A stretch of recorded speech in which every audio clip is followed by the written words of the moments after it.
오늘부터 우리가 산상수훈을 가지고 말씀을 나누게 됩니다.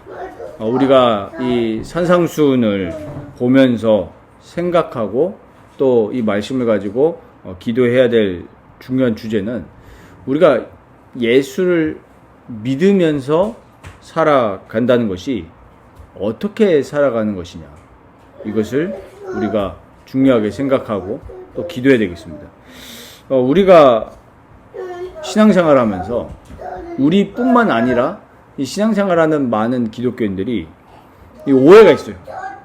무슨 오해가 있냐 하니까 예수를 믿는 것에 대한 오해가 상당한 겁니다. 그래서 뭐 해석이 각양각색이에요. 그런데 우리가 기준이 되는 것은 뭐죠? 성경입니다. 성경이에요. 그러니까 우리 디모데후서 3장에도 나오지만은 말세 때에 자기 귀를 긁어주는 거짓 교사를 많이 둔다고 그랬죠. 우리가 편지를 주고 받는 게 지금은 조금 적지만은 예전에는 우리가 어떤 서신을 교환할 때 뭐 이메일이나 핸드폰 그런 우리 메신저보다는 직접 손으로 써서 우편함에 넣었죠. 저도 그런 기억들이 있는데, 근데 편지를 가져다 주는 우편 배달부, 편지를 너무 기다리다가 또 편지를 자주 이 왕래를 하다가 정작 내 연인하고 편지를 주고받는데 중간에 우편 배달부가 너무 나에게 편지를 많이 가져다 줘서 우편 배달부하고 사랑에 빠지면 안 되잖아. 그렇죠. 중요한 건 뭡니까? 내 연인하고 편지를 나누면서 깊은 사랑에 빠져야 되는데 우편 배달부하고 너무 많이 만나다가 우편 배달부하고 사랑에 빠져버렸어요. 되게 웃으면서도 슬픈 이야기인데 지금 한국 교회의 신자들이 그렇단 말이죠. 우편 배달부하고 사랑에 빠져버렸어요. 정말 우리 인생의 기준이 되는 예수님하고 깊은 사랑에 빠지고 그 예수님이 말씀하신 대로 살아가고 싶은 그게 되어야 되는데 이 예수님의 말씀을 올바르게 해석하지 못하고 자기가 듣고 싶은 대로 들어서 예수 믿으면은 뭐 천국 가는 게 보장이 됐고 아무렇게나 살아도 되는구나. 그런 이제 오해가 가득한 거죠. 그래서 우리 산상수훈은 말씀 그대로 예수님이 산 위에서 불러놓고 가르치신 겁니다.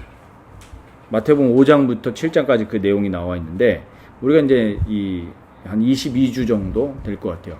산상수훈을 강해하면서 이 말씀을 우리가 올바르게 정말 최대한 100%는 아니겠죠. 최대한 우리가 올바르게 해석하고 또 올바르게 이 그리스도의 말씀을 그대로 받아들인다면 우리의 모습이 정말 하나님이 원하시는 모습대로 변화될 줄 믿습니다. 우리가 이제 마태복음이니까 마태복음 전반적인 내용을 잠깐 좀 보고 들어가자면은 이 마태복음의 전반적인 우리 전체적인 주제 내용을 보면은 진정한 왕이신 예수님, 이걸 우리가 붙들어야 됩니다. 다윗의 혈통으로 오셨다는 것을 분명히 마태복음 1장에 족보를 두고 얘기하고 있죠. 인간의 몸을 입고 이 땅에 오셨지만 진정한 또 완전한 하나님이십니다. 예수님은 그 증거로 무덤에서 부활하시죠. 하나님께서 능력으로 무덤에서 올리셨습니다.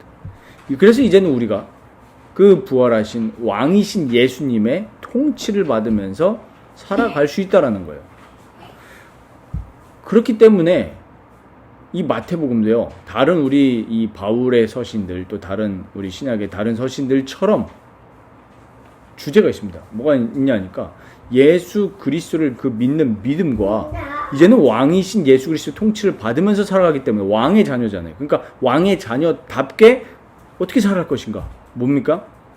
행함이죠. 액션. 믿음과 행함. 이게 같이 따라와요. 왕이신 예수 그리스도의 자녀답게 살아가야 될 거 아니에요. 거지가 아니잖아요, 우리가. 근데 산상수훈에서 우리가 그러니까 산상수훈을 바르게 해석해야 된단 말이에요. 믿음과 행함의 중요한 키가 뭐냐 하니까 내가 아니에요. 산상수훈을 잘못 해석하면은 내가 이렇게 행해야 되겠구나 라는 틀린 해석은 아니지만 또렷하고 정확하게 맞는 해석도 아닌 오류에 빠지게 되는 거예요. 믿음과 행함의 키는 누구냐 하니까 예수 그리스도라는 거예요. 행함의 키도 예수 그리스도입니다.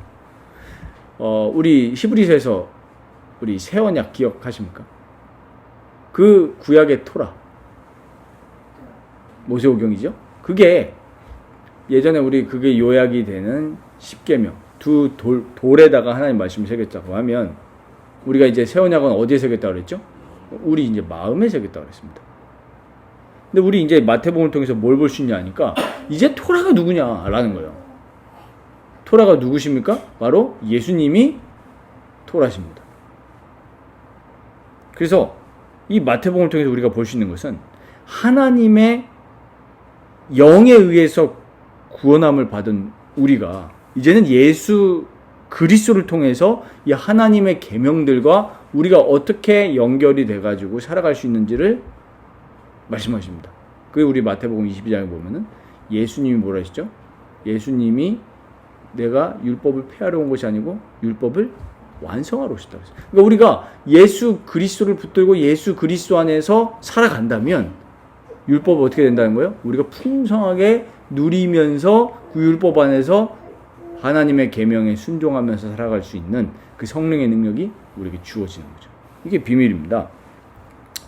그래서 우리가 이제 오늘 본문 들어가기 전에 마태복음 5장 3절 오늘 본문을 두면서 오해하면서 해석할 수 있어요. 제일 오해되는 게 뭐냐 하니까 그럼 가난해야 되나? 가난해야 되나? 가난이 싫잖아요. 좋아하는 사람 어디 있겠습니까? 이런 이제 오해할 수 있는데 그러면 이제 또 다른 오해가 뭐냐 하니까 그럼 부자는 하나님이 싫어하시네.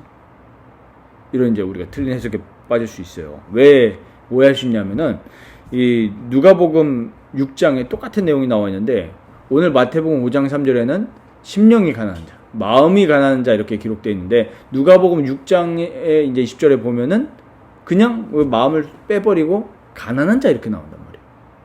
그러면 이런 걸 봤을 때 이제 오해가 되는 거죠. 이제 이걸 틀리게 해석해가지고 많은 신학들이 나왔어요.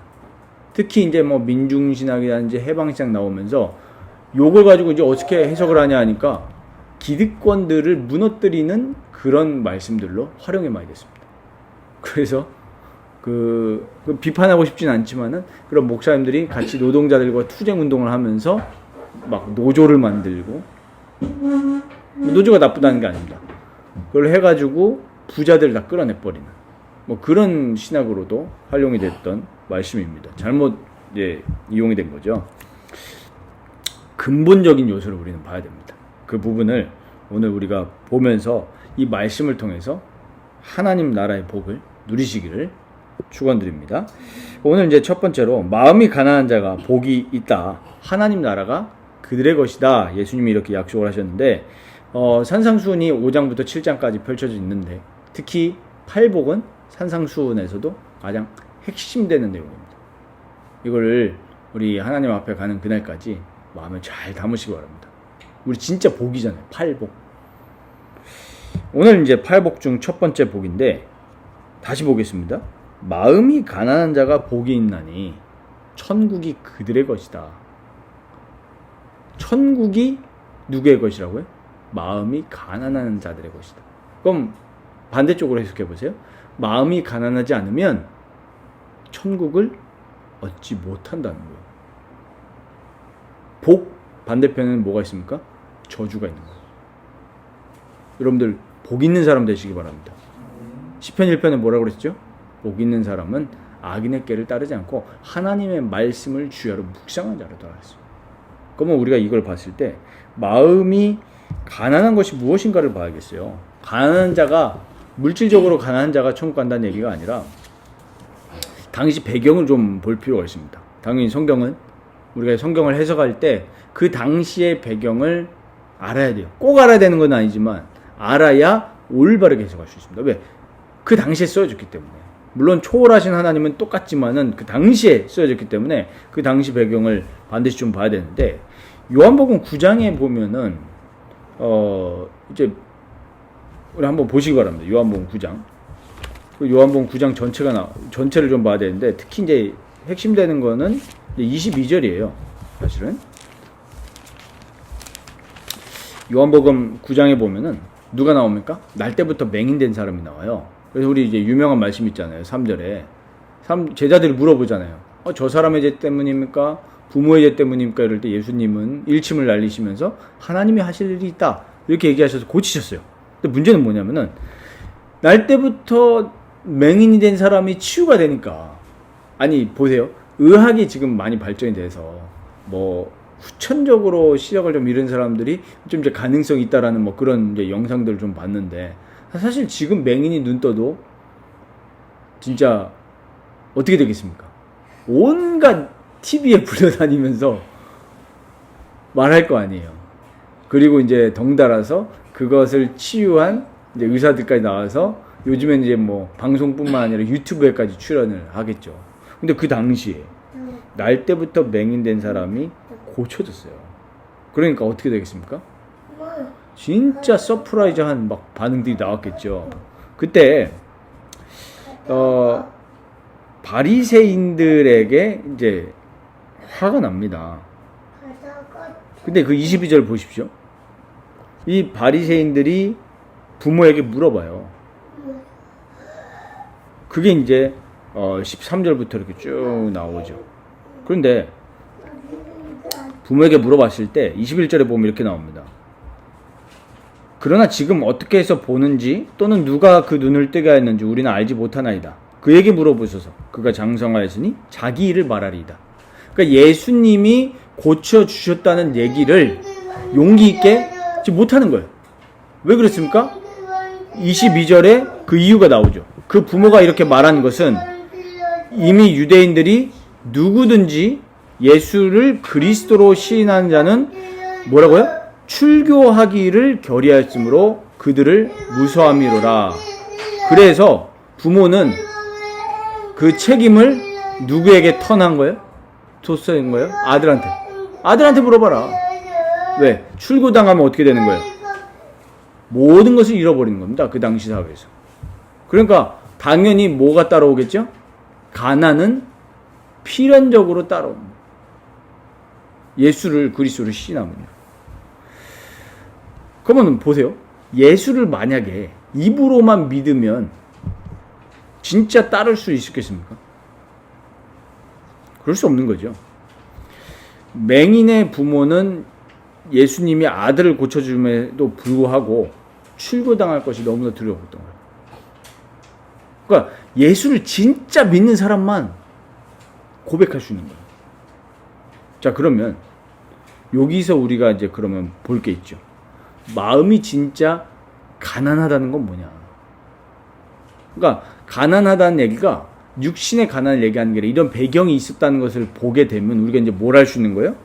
정말로 내 마음속 깊이 내가 죄인이라는 것을 깨닫는 거예요.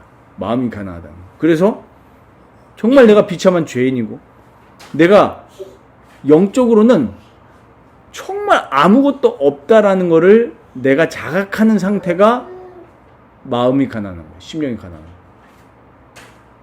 이 본문에 나온 가난하다라는 이 단어가 프토코스라는 헬라어거든요.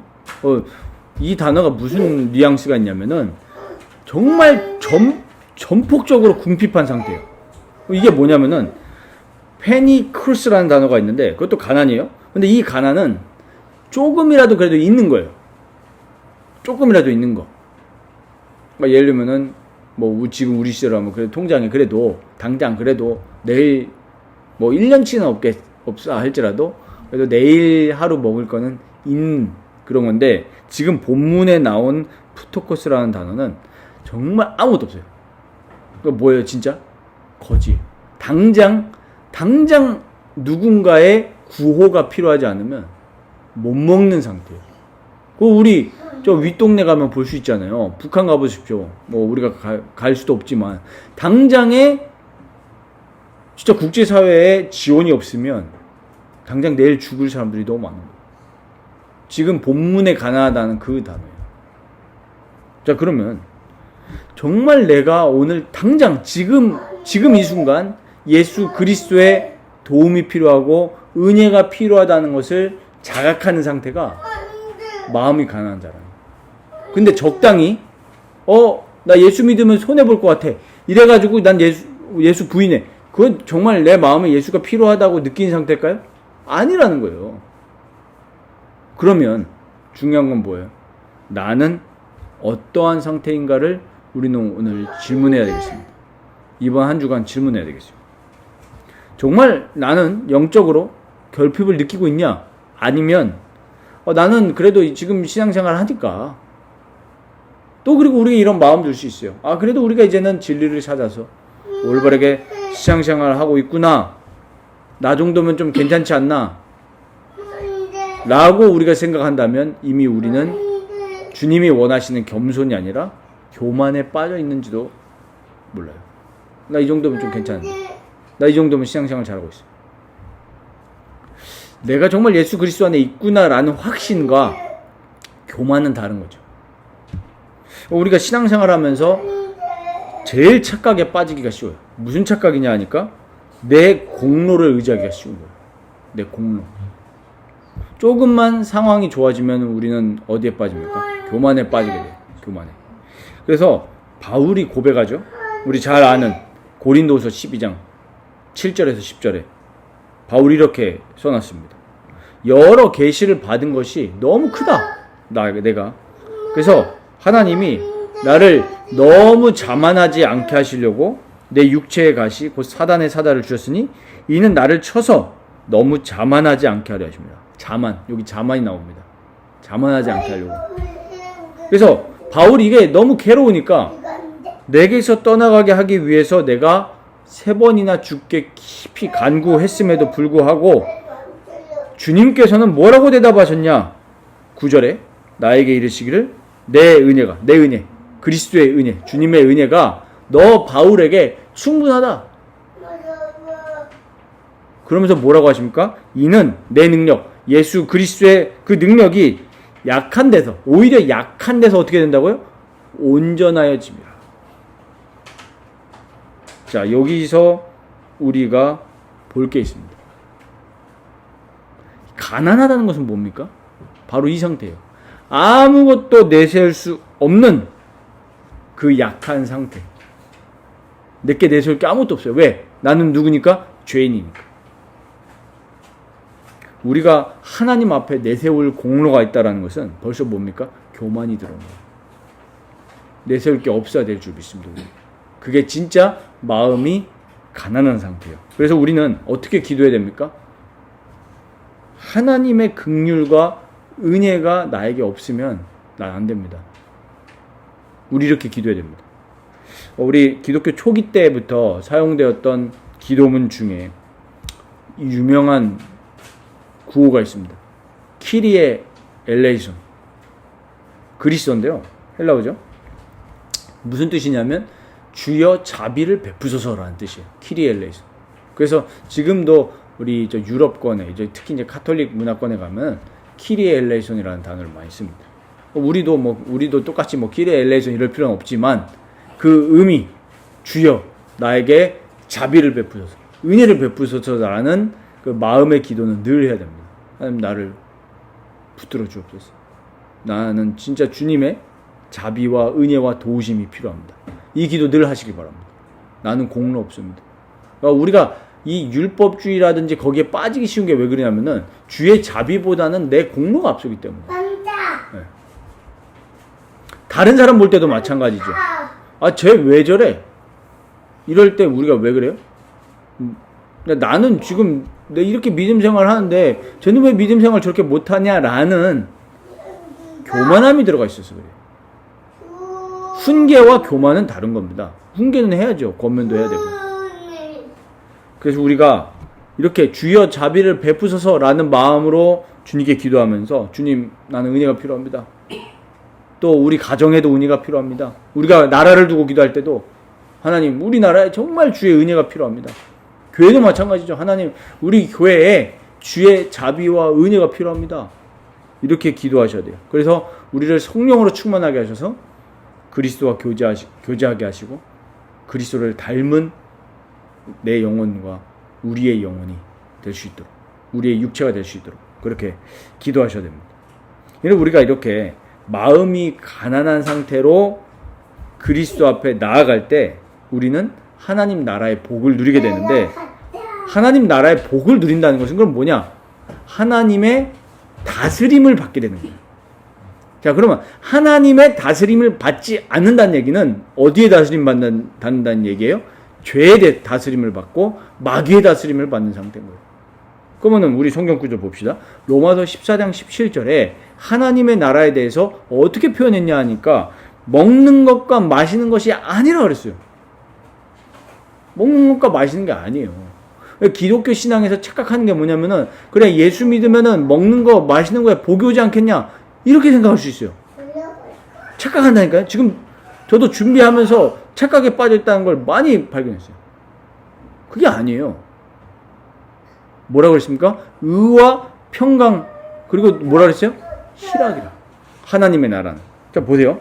하나님이 내 마음을 다스리시는 거예요. 내 삶을 다스리시는 거예요. 내 육체까지 다스리시는 거예요. 그러니까 얼마나 복되고 아름답습니까? 죄가 나를 지배하는 게 아니라, 마귀가 나를 지배하는 게 아니라, 영광의 왕 하나님께서, 만유의 주이신 하나님께서 내 마음을 다스리시니까 의와 평강과 희락이 넘치는데, 보세요. 의의 반대 뭡니까? 죄잖아요. 죄가 나를 지배하는 게 아니라 하나님의 의, 그리스도의 의가 나를 지배해버려요. 그리고 다툼이 아니고 허망함이 아니고 공허함이 나를 지배하는 게 아니라 평강이 나를 지배해요. 자, 보십시오. 돈 많은 사람들이 얼마나 많습니까? 연예인들 얼마나 많습니까? 그런데 왜 죄악에 빠지고 범죄에 빠지고 뭐 혼자서 마약하고 이랬습니까? 돈은 많죠. 먹고 마시는 거는 많아요. 근데 오늘 뭐라고 했어요? 하나님의 나라는 먹는 거 마시는 거 복이 아닌 거예요. 그 증거가 많은 부유한 사람들이 먹고 마시는 거는 정말 차고차고 넘치는데 뭐가 지배를 못해요? 하나님의 평강이 나를 지금 지배하는 상태가 아니잖아요. 그러니까 허망함이 나를 지배하는 거예요. 공허함이 나를 지배해요. 다툼이 나를 지배하는 거예요. 그런데 하나님의 나라의 다스림을 받으면 평강이 나를 지배합니다. 우리가 제일 하나님의 나라에 내가 복을 누리고 있냐, 이 땅에서 그걸 체험할 수 있는 게 바로 평강이에요. 여러분 평강하십니까? 평강. 우리가 제가 옛날에 2016년에 대구에서 사역했을 때 제가 자주 가던 그 카페가 있었어요. 그 카페 앞자리에서 제가 메모한 게 아직도 기억이 나거든요. 너무 평안한 거예요. 왜 평안하냐? 근데 제가 생각을 했어요. 지금은 그렇지 않지만은 그 당시만 해도 저는 굉장히 이 자뻑에 빠져서 살던 상태였기 때문에 그때 이제 전도하고 왔단 말이에요. 말씀 나누고. 그러고 와가지고 하는데 기도하는데 내 착각인 것 같은 거예요. 평안이. 왜 평안하냐? 지금 내가 오늘 지금 전도했다라는 그 자뻑에 빠졌어. 그리고 또 뭐야? 그 전날 제가 새로 산 옷이 있었거든요. 그 옷을 입고 카페에 앉아서, 카페 제가 좋아하는 자리가 있거든요. 늘 카페 가면 큰 창 앞에 서서 메모를 하면서 너무 좋은 거예요. 그 11월 달인가 그랬는데 추운 공기 안에 들어왔다가 따뜻한 커피 마시면서 나 오늘 전도했지, 사역했어, 잘했어. 그리고 어제 산 옷 입고, 그리고 그때 한참 또 운동을 열심히 했었기 때문에 몸 컨디션 너무 좋고 몸매도 괜찮은 것 같고 자기 착각인 거예요. 근데 하나님이 주신 거는 우리가 궁핍에 처해 있을지라도 오는 평강이 진짜 주님이 주신 평강이 있습니다. 이게 하나님 나라를 제일 잘 드러내요. 우리가 착각하죠. 내가 복 받으면은 나를 통해서 예수님 믿지 않을까? 절대 그렇지 않습니다. 아니, 예수 안 믿는 사람 우리보다 돈 훨씬 많아요. 깜짝 놀랐습니다. 스포츠 선수 중에 제일 돈 많이 버는 사람은 크리스티아노 호날두라는데 시급이 어마어마해요. 하루 시급이 1억이었나? 아무튼 그래요. 그러면 나 예수 믿어서 돈 많이 생겼는데 호날두가 예수 믿겠습니까? 그렇지 않아요. 진짜 뭡니까? 하나님의 나라는 궁핍에 처해도 하나님의 평강이 많은 거예요. 여러분들 이 축복 누리시기를 축원드립니다. 그리고 사망으로 가는 쾌락이 나를 지배하잖아요. 지금 세상 사람들이 어찌나 허망한지 쾌락의 지배를 받고 있잖아요. 쾌락으로 가려고 그래요. 저는 우리나라 좀 많이 좀 위험하다 느끼는 게 음식 문화도 있죠. 너무 점점점 자극적이 되는 거 있죠. 본연의 뭐 음식의 재료의 맛을 느끼기보다는 점점 자극적으로. 그래서 제가 아침에 라디오를 듣다가 이 라디오 뭐 이렇게 시사 얘기가 나오잖아요. 이제 아르바이트 하면서 아침에 라디오를 듣는데 저기 북유럽 어디입니까? 덴마크였나? 거기서 우리나라의 유명한 제품 하나 있잖아요. 매운 라면. 가지고 그냥 얘기할게요. 불닭볶음면 앞에 핵 불닭볶음면이 붙었는데 그거를 덴마크나 아무튼 그 북유럽의 정부에서 금지시켜버린 거예요. 왜 그러냐? 너무 매워서 우리나라의 아이들이 그걸 먹으면 위험해질 수 있다. 가지고 금지를 시킨 거예요. 저는 그걸 들으면서 제가 그거 살면서 딱 한 번 먹어봤거든요. 대구에 살 때. 네. 근데 먹고 나서 바로 화장실 가가지고 그다음부터 안 먹지만은. 저는 이런 걸 보면서도요. 사람들이 자꾸 자극적인 걸 찾아요. 왜? 우리 요즘 뭐라고 합니까? 도파민. 쾌락이 자극되는 거. 근데 사망으로 가는 쾌락이 나를 지배하는 게 아니라 오늘 뭐죠? 희락이 나를 지배해요. 그리스도 안에 있는 참 기쁨. 그래서 우리 아가서 보셨습니까? 지난주에 우리 통독 아가서 뭡니까? 일단 첫 번째로 궁극적인 거는 그리스도와 우리와의 사랑이지만 또 뭐도 있어요? 부부간의 사랑도 있단 말이에요. 밖에서의 쾌락이 아니라 부부 안에서의 참성은 뭡니까? 그게 희락인 거예요. 그걸로 만족되면은 막 불륜, 뭐 간통 이런 거 일어날 수가 없는 거예요. 하나님의 나라의 지배를 받으면. 그러면 이 하나님 나라를 누리지 못하도록 막는 왜곡된 가치관들이 있습니다. 그게 뭐냐니까 아까도 언급했지만 내 공로를 의지하는 것들. 이거는 하나님 나라를 막는 가장 위험한 걸림돌이에요. 이게 최대의 적입니다. 교만이에요, 이게. 그래서 매일 고백하시기 바랍니다. 뭘 고백해야 되냐? 나는 공로 없습니다. 나는 정말 일체의 공로가 없습니다. 그리고 또 막는 게 뭐냐면요. 다른 헛된 것으로 배부른 상태예요. 이거는 마음이 가난해질 수가 없죠. 요한복음 6장 26절에 보면은 예수님이 뭐라고 말씀하시냐면은 내가 진실로 진실로 너희에게 이르노니 너희가 나를 찾는 것은 표적을 본 까닭이 아니요 떡을 먹고 배부른 까닭이로다. 진짜 표적을 봤으면은 예수님이 하나님이시구나. 예수님이 우리의 구세주 그리스도시구나 이걸 봤을 텐데 왜 예수님을 쫓아왔느냐? 뭐라고요? 떡을 먹고 배부른 까닭이에요. 지금 헛된 것으로 배불러 있기 때문에 진짜 예수님을 만날 수가 없는 거예요. 생각해 보세요. 예수님 하나님의 아들 인간의 몸을 입고 오신 예수님을 지금 바로 눈앞에 생생하게 라이브로 보고 있음에도 다른 것으로 지금 배부른 거예요. 다른 것으로 차 있으면 절대로 우리 마음에 하나님을 채울 수가 없어요. 그래서 우리는 다른 것을 갈망하지 마시고 늘 하나님을 갈망하시기 바랍니다. 내 영혼이 정말 하나님으로 채워지기 원합니다. 그러니까 이렇게 마음이 가난한 자를 두고 예수님은 뭐라고 한 거예요? 복되다라는 거예요. 복되다.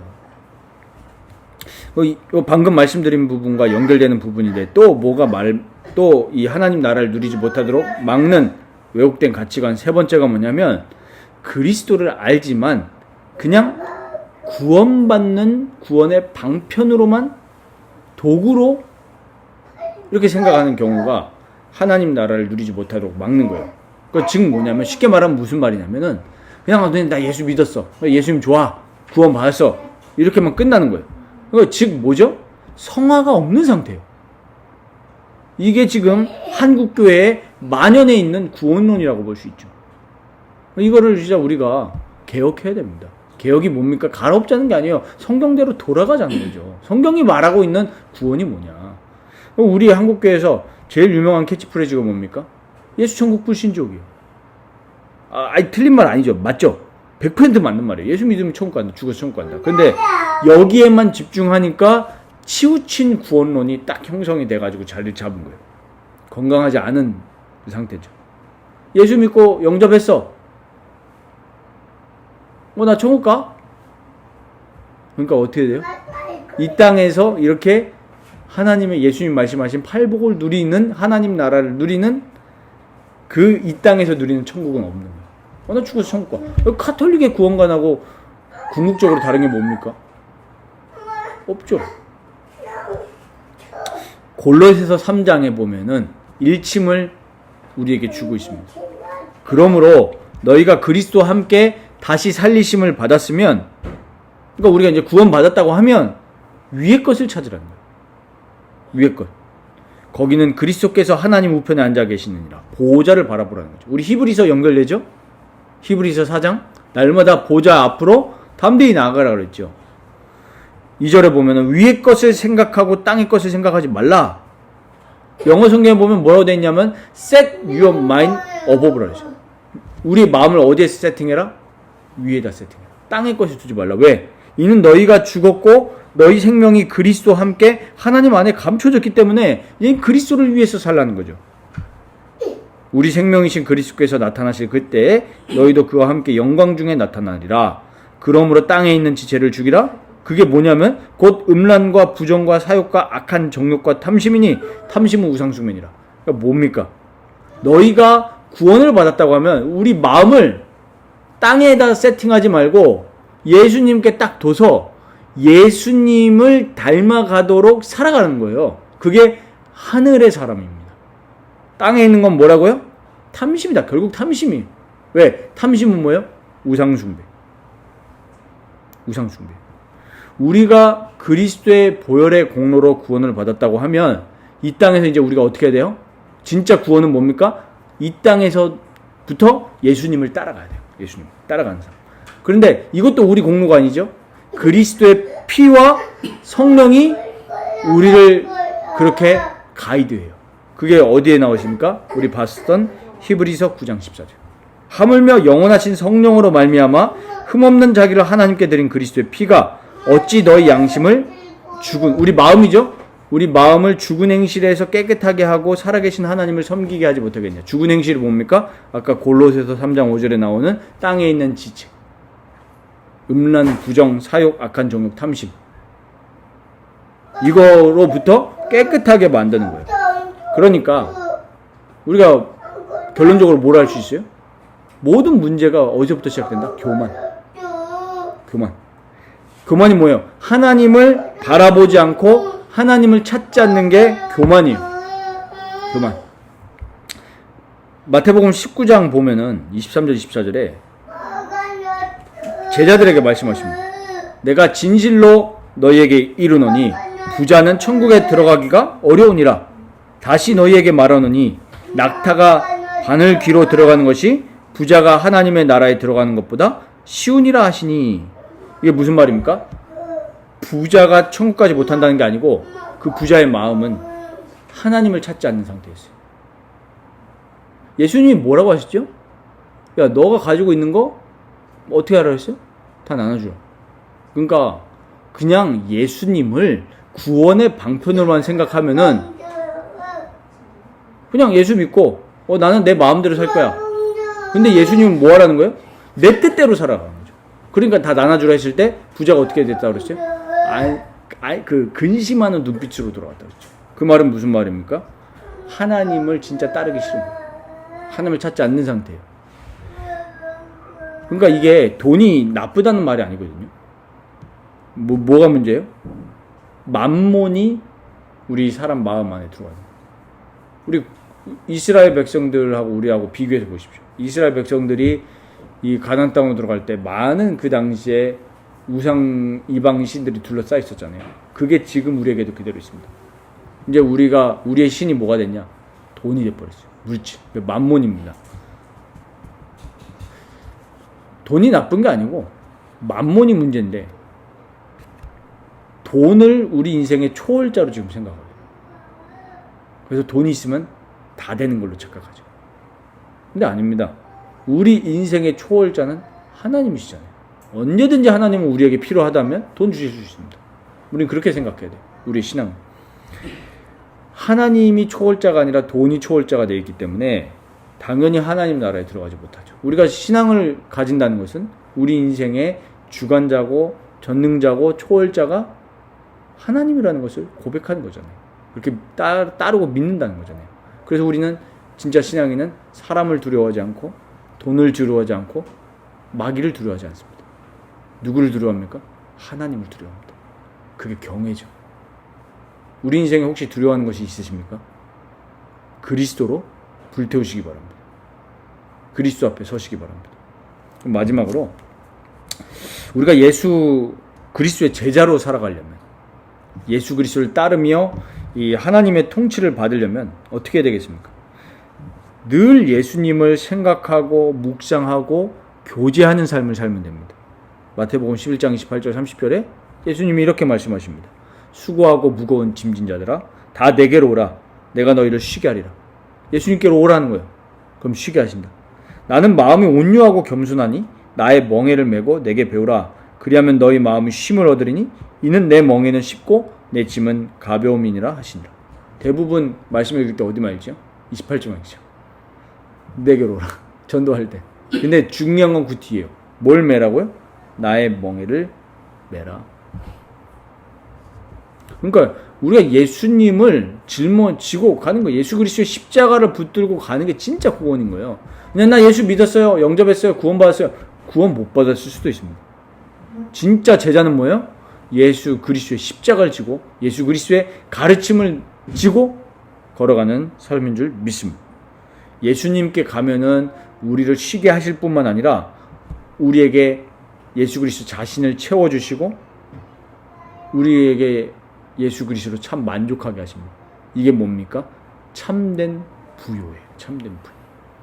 그래서 고린도후서 8장 9절에 보면 우리 주 예수 그리스도의 은혜를 너희가 알거니와 부요하신 이로써 너희를 위하여 가난하게 되심은 그의 가난함으로 말미암아 너희를 부요하게 하려 하심이라. 우리가 이 말씀 보면서 우리 마음을 어떻게 가져야 돼요? 내 부요를 추구하지 말고 주님 나는 마음이 정말 가난하다. 그리스도가 필요한 존재입니다. 그리스도로 나를 가득 채워주시옵소서. 그게 진짜 부요예요. 이게 성령 충만이죠. 그리고 이제 우리가 그리스도의 십자가를 지고 살아간다는 것은 뭡니까? 당연히 죄에 대해서는 죽는 거죠. 그리고 날마다 예수님께 배우는 겁니다. 그러하면은 우리 마음이 참된 평안과 안식을 누리게 되는 거예요. 왜 우리가 산상순이 왜 중요하겠습니까? 예수님의 가르침이잖아요. 그 가르침을 우리는 짊어지고 예수 믿고 아무렇게나 사는 게 아니라 예수 그리스도의 가르침대로 예수 그리스도께서 원하시는 대로 살아가기를 마음에 열망하시기 바랍니다. 그게 마음의 가난이에요. 정말 주의 뜻대로 살아가기 원합니다. 우리 찬양 있죠? 주의 뜻대로 살기로 했네. 뭐라고 했어요? No turning back. 다시는 우리가 그리스도를 몰랐던 그 처참한 죄인의 상태로 No turning back. 돌아가지 않겠습니다. 주님 나를 긍휼히 여겨주시옵소서. 인도해 주시옵소서. 이게 마음의 가난이에요. 그리고 두 번째로는 내 멋대로 살기를 포기하는 거예요. 이게 마음이 가난해지는 길입니다. 우리 멋대로 살지 마시기 바랍니다. 갈라디아서 2장 10절에 내가 그리스도와 함께 십자가에 못 박혔나니 그런즉 이제는 내가 사는 것이 아니요 오직 내 안에 그리스도께서 사시는 것이라. 이제 내가 사는 게 아니야. 내 뜻대로 살기를 포기하는 게 예수 믿는 겁니다. 뭐 그런 거 있죠. 뭐 문제 안 되는데. 뭐가 문제 안 됩니까? 예수님이 문제라고 하면 문제인 거예요. 세상 법에 안 걸린다고 마음대로 삽니까? 우리는 세상 법 앞에 사는 거 아닙니다. 어디 앞에 사는 거예요? 하나님 앞에 사는 거예요. 하나님 앞에. 하나님이 하지 말라고 하면 하지 말는 거죠. 나의 모든 우리 그 교만을 버리고 그리스도께서 왕이신 그리스도께서 나를 통치하시도록 나를 내어드리는 거예요. 주님, 주 뜻대로 하옵소서. 내가 그러려면은 내가 아무것도 아닌 존재라는 것이 보여지고 깨달아져야 됩니다. 이게 심령이 가난한 자예요. 이게 진정한 자기 부인이에요. 다른 타 종교에서 말하는 나를 막 자해하고 막 참고 이게 아니고 나는 진짜 아무것도 아닌 죄인입니다. 나를 붙들어 주옵소서. 그래서 예수님을 왕으로 나는 종으로 이렇게 살아가야 되겠습니다. 오늘 말씀의 결론입니다. 우리 점검해야 되는데 뭘 점검해야 되냐면 지금 내 마음이 무엇을 사랑하고 또 무엇을 사모하는지 점검해 보시기 바랍니다. 야고보서 4장 4절에 이런 말씀이 나와요. 가늠한 여인들아 세상과 벗된 것이 세상과 벗된 것 세상하고 친구된 게 하나님과 원수됨을 알지 못하냐. 우리가 세상 사랑하는 것은 하나님과 원수라는 거예요. 그런즉 누구든지 세상과 벗이 되고자 하는 자는 스스로 하나님과 원수가 되는 것이니라 그랬어요. 뭘로 부유한 상태인 거죠? 세상 것으로 부요한 상태예요. 이건 하나님과 원수가 된 상태죠. 그래서 우리는 세상 것을 사모하지 말고 그 다음 구절 5절 6절에 너희는 하나님이 우리 속에 거하게 하신 성령이 시기하게까지 사모한다 하신 말씀을 헛된 줄로 생각하느냐. 그러나 더욱 큰 은혜를 주시나니 그러므로 일렀으되 하나님이 교만한 자를 물리치시고 겸손한 자에게 은혜를 주신다 하였느니라 그랬어요. 이 말씀을 보면서 우리는 어떻게 적용하면 됩니까? 하나님의 말씀을 헛되이 생각하지 마시고 겸손하게 하나님의 말씀을 들으시기 바랍니다. 세상 것 사랑하는 게 아니라 정말 겸손히 우리가 세상에서 살지만 정말 하루의 마지막 또 하루의 첫 시작은 정말 성경을 펴고 성령께 기도하시기 바랍니다. 어떻게 해요? 나에게 은혜를 주시옵소서. 하나님 오늘도 나는 이 세상에 나가는데 그리스도의 은혜와 그리스도의 통치가 없으면 나는 어쩔 수 없이 세상을 사랑할 수밖에 없는 존재입니다. 나를 긍휼히 여겨주시옵소서. 이렇게 가야 됩니다. 아, 나 오늘 무조건 승리할 수 있어. 이렇게 가는 건 뭐라고요? 내 공로를 의지하는 거예요. 매일매일마다 마음이 가난하게 사시기 바랍니다. 성경을 펴서. 우리가 겸손하게 하나님 말씀을 듣는다는 것은 어떤 자세냐 하면은 근거가 뭐예요? 오직 성경. 솔라 스크립트랍니다. 아까 말씀드렸죠? 목사의 말에 의지하는 게 아니에요. 자꾸 우편배달부하고 사랑에 빠진다니까요, 사람들이. 안 그렇습니까? 지금 한국교회 보시면 뭐 어디 교회 가면 좋다. 그런 거 있습니까? 그리스도의 교회를 가면 되지. 어디 교회? 교회의 전통이라든지 나의 기호나 나의 사상의 근거에서 하나님 말씀을 보는 게 아니라 정말 피오하게, 정말 백지 상태에서 그리스도의 말씀의 근거에서 그리스도를 내 마음에 모시는 거예요. 그리스도의 말씀만을 유일한 기준으로 삼는 것입니다. 우리 이렇게 기도하면 돼요. 이 말씀 읽으면서 주여, 내가 무엇을 믿고 내가 어떻게 살아가기를 원하십니까? 오늘 이 말씀을 읽을 때 나에게 깨닫게 하여 주옵소서. 이렇게 기도하시면 됩니다. 매일 이런 삶을 살아가시면서 이번 한 주간 정말 마음이 가난한 자는 복이 있다. 그래서 하나님 나라의 통치를 받는 이런 복된 삶을 살아가시기를 주의 이름으로 축원드립니다.